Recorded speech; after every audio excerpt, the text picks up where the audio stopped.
లేవా? Regional ring రోడ్కు నిధులు అడగాల్సిన అవసరం లేదా? గోదావరి నదీ జలాలు హైదరాబాద్ నగరానికి తాగడానికి నిధులు తీసుకురావాల్సిన అవసరం లేదా? సింగూరు నదీ జలాలను హైదరాబాద్కి తేవాల్సిన అవసరం లేదా? వీటి మీద మీరు మోడీ గారిని అడగరా? మూసీ నది ప్రక్షాళన కోసం కేంద్ర ప్రభుత్వం నుంచి అనుమతులు తీసుకురమ్మంటే అది చేత కాదు. కానీ ఈడుండి పొంకనాలు కొడుతున్నారు. ఆయన పెద్ద మనిషి కిషన్ రెడ్డి వెనకటికి ఎవరో చెప్పిండట, పొంకనాల పోసిగానికి 3 ఎడ్లుంటే 36 దొడ్లున్నాయని. అయ్యా కిషన్ రెడ్డి, నువ్వు ఎంత మొనగానువో ఎంత లడాయికోతో తెలంగాణ వాళ్ళందరికీ తెలుసు. నీ తెలివితేటలు ఆపేయి. మోడీ గారిని అడుగు. ప్రాణహిత చేవెళ్ల మీద తుమ్మిడేటి ప్రాజెక్టు మహారాష్ట్ర ముఖ్యమంత్రి మనతో చర్చించడానికి రాకుండా అడ్డుపడుతున్నది మీరు కాదా? ఈరోజు గోదావరి నుంచి ఈ నగరంలో విస్తరిస్తున్న జనాభాకు 20 టీఎంసీల తాగునీళ్లు తేవాలని పనులు ప్రారంభిస్తే ఆ నిధులు రాకుండా అడ్డుకుంటున్నది మీరు కాదా? ఇవాళ సింగూరు జలాలను నగరాన్ని దాహార్తం తీర్చడానికి ప్రయత్నం చేస్తుంటే అడ్డుపుల్ల పెట్టింది మీరు కాదా? ఈరోజు నరేంద్ర మోడీ గారు సబర్మతి రివర్ ఫ్రంట్ కట్టుకుంటే అబ్బా ఆహా ఓహో అని నువ్వు డప్పు కొడతావట్టి. ఆయనకు ఢిల్లీలో యమునా నది కట్టుకుంట్రి, యూపీలో గంగా నది రివర్ ఫ్రంట్ కట్టుకుండ్రి. మరి మనకున్న మూసీని ప్రక్షాళన మనం చేసుకోవద్దా? మన మూసీ బాగుపడొద్దా? మన మూసీ మన ప్రజలకు ఉపయోగపడొద్దా? మన మూసీ సరిహద్దున మన యువకులకు ఉద్యోగ ఉపాధి రావద్దా? ఎందుకు అడ్డుకుంటున్నారు? గుజరాత్కు గులాములుగా మీరు ఎందుకు పనిచేస్తున్నారు?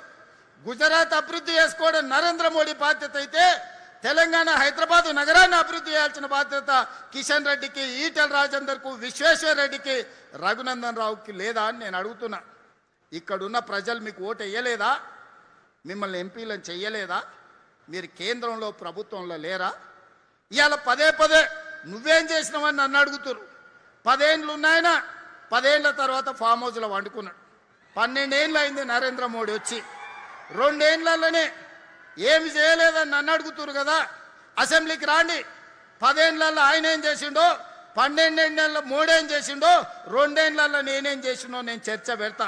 మా పిఎస్సి చైర్మన్ అరకప్పుడు గాంధీ గారితోనే నేను సమాధానం ఇప్పిస్తా.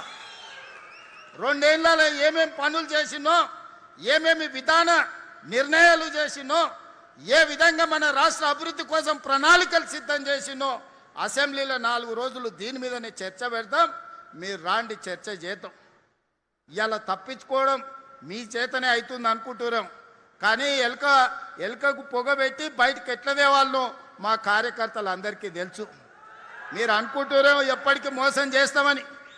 వాళ్ళని చూడురి, మున్సిపల్లో చిన్న వార్డు మెంబర్కి ఎన్నికలు ఉంటే మోడీకి చూసి ఓటేయండి అంటారు. నేను అడుగుతున్న కిషన్ రెడ్డి గారిని, మన మోరీలో మురికి తీయాలంటే మోడీ వస్తాడే?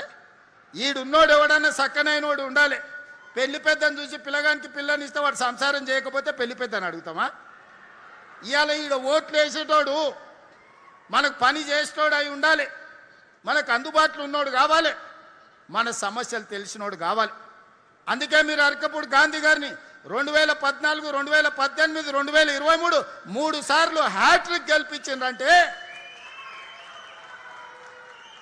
మీ సమస్యల పట్ల అవగాహన ఉండి మీకోసం కొట్లాడుతున్నాడు కాబట్టి 3 సార్లు ఎమ్మెల్యేగా గెలిపించిండు. అందుకే ఈనాడు ఎప్పుడు కలిసినా ఈ